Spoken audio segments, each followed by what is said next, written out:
ဒီနေ့သင်ခန်းစာကတော့အိမ်ဆဲမှာအယောင်လေးတွေနဲ့ပတ်သက်ပြီးတော့မှ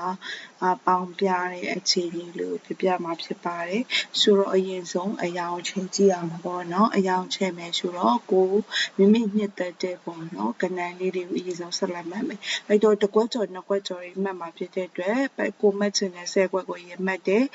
ပြီးတဲ့အခါကျတော့နောက်ထပ်တခြား10ကွက်တွေကို keyboard က control key ကိုနှိပ်ပြီးတော့မှဆက်လက်မှတ်လိုက်တယ်ပြီးတော့အယောင်လေးမိမိထည့်ချင်တဲ့အယောင်လေးရွေးပြီးတော့ထည့်လိုက်တယ်ပေါ့နော်အဲ့လိုပဲနောက်ထပ်ကဏ္ဍမျိုးလည်းအဲ့လိုပဲဆက်လက်မှတ်တယ်မှတ်ပြီးသွားတဲ့အခါကျတော့ကိုထည့်ချင်တဲ့အယောင်လေးကိုထည့်တယ်ပြီးတော့နောက်ထပ်ကဏ္ဍတစ်ခုတွေကိုဆက်လက်မှတ်တယ်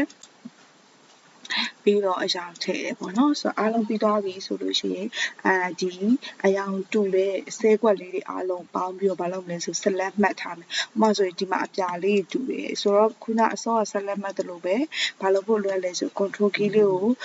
ရွေးပြီးတော့မှဖိပြီးတော့မှဆက်လက်မှတ်မယ်ပေါ့နော်ပြီးရင်အဲ့နာမည်ပေးလိုက်LIGHT light blue ဆိုပြီးတော့နာမည်ပေးလိုက်အဲ့လိုပဲအဝါရောင်ကွက်လေးတွေကို control key ကိုဖိပြီးတော့ဆက်လက်မှတ်ပြီးတော့ yellow လို့နာမည်ပေးလိုက်မယ်ပြီးအစိမ်းလေးလည်းထိုးနေလောက်အောင်ပဲပေါ့နော်ဆိုတော့အယောင်လေးတွေတော့သတ်မှတ်ပြီးသွားပြီ။အဲ့တော့အယောင်ပါတဲ့ဆဲကွက်လေးတွေကိုရွေးပြီးပေါင်းမယ်ဆိုရင်ဥပမာအဝါရောင်ပေါ့နော်။ပြီးရင်အစိမ်းရောင်ပြီးတော့အပြာရောင်ပေါ့နော်။ဆိုတော့အဝါရောင်လေးကိုပေါင်းမယ်ဆိုလို့ရှိရင် equal set ပြီးတော့ဘာတွေပေါင်းမှလဲဆိုတော့အယောင်ခုနနာမည်ပေးထားတဲ့အယောင်လေးကိုပေါင်းမယ်။ပြီးရင် green လည်းအတူတူပဲ green ကိုကြာ average လုပ်ပြမယ်။ဘာလို့ average ချချင်တာလဲဆိုလို့ရှိရင်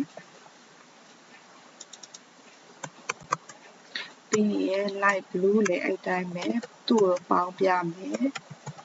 သူကနာမည်ပေးထားတာဖြစ်တဲ့အတွက်တခါတည်းလာပြပေးရမယ်နော်ဆိုတော့ဒါကဘာလဲဆိုလို့ရှိရင်အဝါရောင်တို့အစိမ်းရောင်တို့ရဲ့ကိုလိုချင်တဲ့အဖြေလေးပါဆိုတော့ Excel မှာဘာလို့ကြည့်လို့ရလဲဆိုရင်ဒီလိုမျိုးအယောင်တွေကိုပေါင်းလို့ရှာပါတယ်လိုက်ပြီးတော့လုပ်ကြည့်ကြပါနော်